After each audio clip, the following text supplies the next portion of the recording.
Alright, guys, so this is day 37 of my startup. So the title might sound a little cheesy, Love is All You Need, but it is quite a timely piece of advice I got today.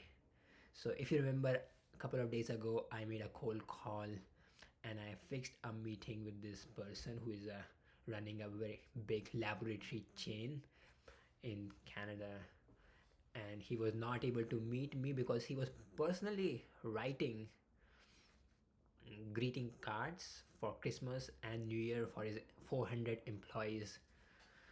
And he said he does it every year to, and plus 100 more for his friends and family.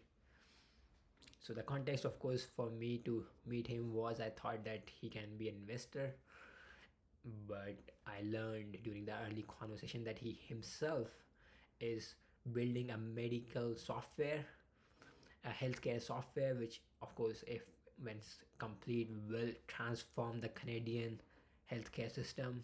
And he has already pumped $42 million into it, and now he's looking for some government support, and he has written to the government for grant, and he will put more money once he also has some support from the government. So I thought that maybe me asking him for investment will not be the rightly timed right now.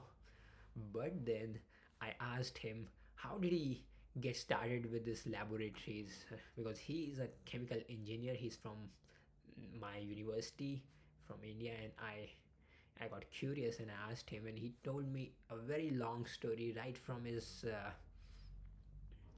college days, university days, in fact high school, up till up till how he started um, the company. So he called it. He said that a lot of people ask him for his story, and they ask him to write a book, and he's actually thought about writing a book, but never gets time to do that. But if he will write a book, that title of that book will be God's Way. And indeed, the story is so interesting because at no point does he plan to do something like I am, like, a lot of people like me, we get aggressive about wanting to achieve something, and then we get frustrated when we are not able to achieve. But he had nothing like that. He was just always trying to do something good and trying to be honest and provide the best experience to whoever employer who employed him at the time. And he got started with this laboratories when he was fired from his job because of some internal politics, and he just started this company. And he said that this company just grew and grew. He started in 1971, and it's just grew all by itself because they provided the best service in the entire Ontario.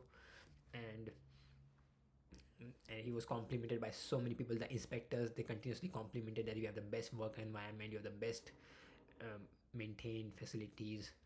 And he said that the secret to that is you love people, and then they love you back. So his employees are always so conscious of not ruining his name, and they provide the best service. And this is very important advice for me too, because as I'm getting started with this startup and I have some targets and goals, and I see the progress and rate of progress, I kind of get irritated easily, and sometimes I let out in a bad tone that irritation on people around me.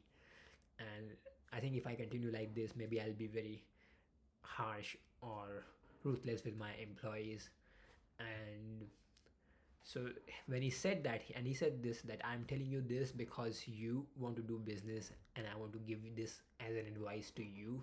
And actually he showed me a lot of things also about the business. He told me a lot of data also, how it works, and also showed me all around the laboratory. It was huge, like I think size of two football fields. I was pretty impressed by what he achieved. But he said that this is like the very important piece of advice.